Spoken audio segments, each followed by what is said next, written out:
Cannabis as a recreational use has been the subject of international debate. Defenders argue that legalization is a hard blow to traffickers and the profits, as well as a general consensus among defenders and detractors that their use should not be grounds for imprisonment.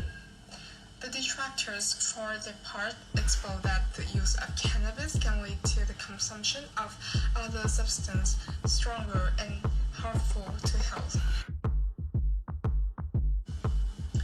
The physioactive effects caused by cannabis use vary depending on the concentration of THC, the way it is administered, and the personality of the individual.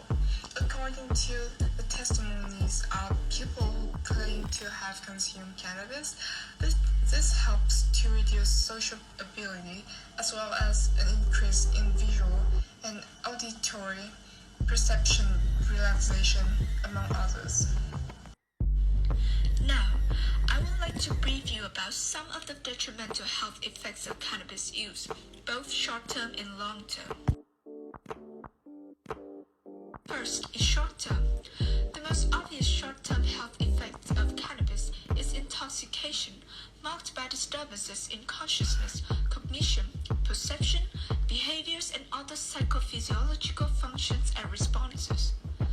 First-time cannabis user may become very anxious, have panic attacks, experience hallucinations, and vomit.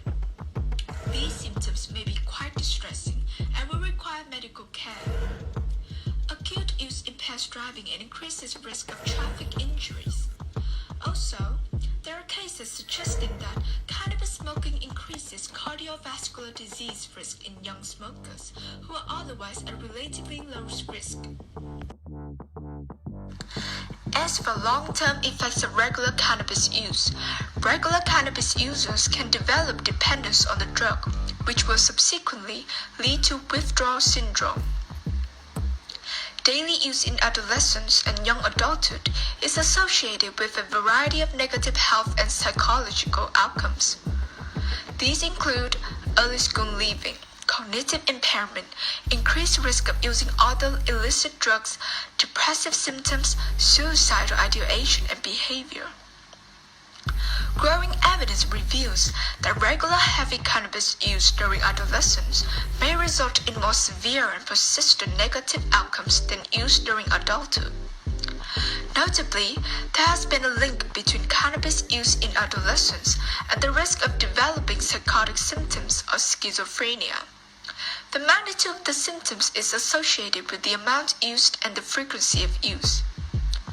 Also, long-term cannabis smoking produces symptoms of chronic and acute bronchitis, as well as potentially trigger myocardial infarctions and strokes. And if smokers consume a mix of cannabis and tobacco, that may increase the risk of cancer and other respiratory diseases. Cannabis, also known as marijuana amongst other names,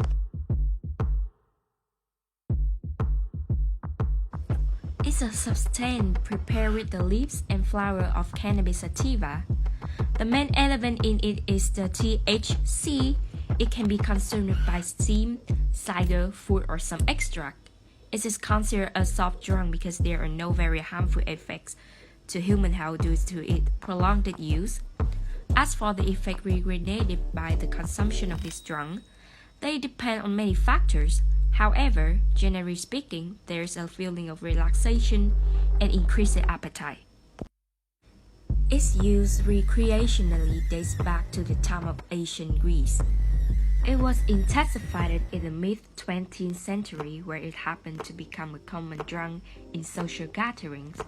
It was normal for artists and students to consume it. The urgency to control the substance began concentrating more from regulatory than prohibitive scope in the International Opium Convention of 1912. In the Unique Convention of 1961, it was classified as one of the most dangerous bioactive substances under international control. This control would be extended with the Convention Against Illegal Traffic of 1988, where possession, consumption, and cultivation would be established as a criminal offense.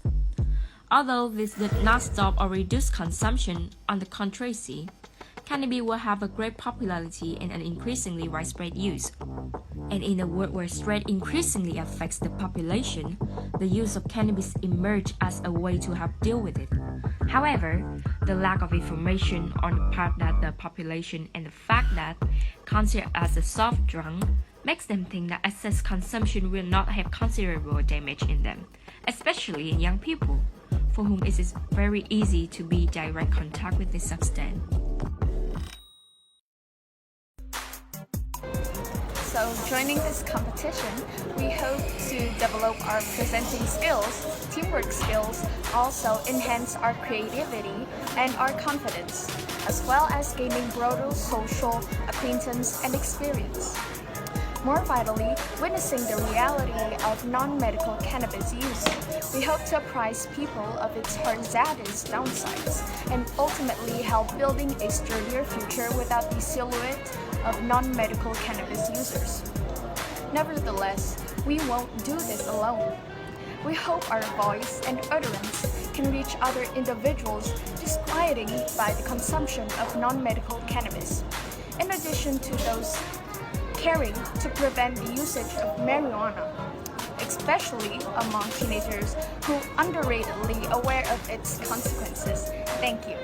Hi y'all, I'm Anne and our team is the Llamas and the Badgers, which consists of me, Phương, Hạnh, and Quỳnh.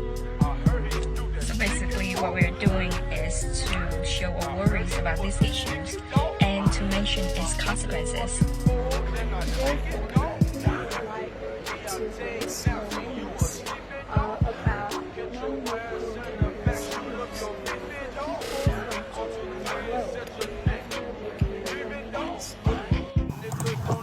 So thank you guys very much for paying your time and attention to have carefully watched our videos. And lastly, please like our heart and share this video to support us. Thank you once again.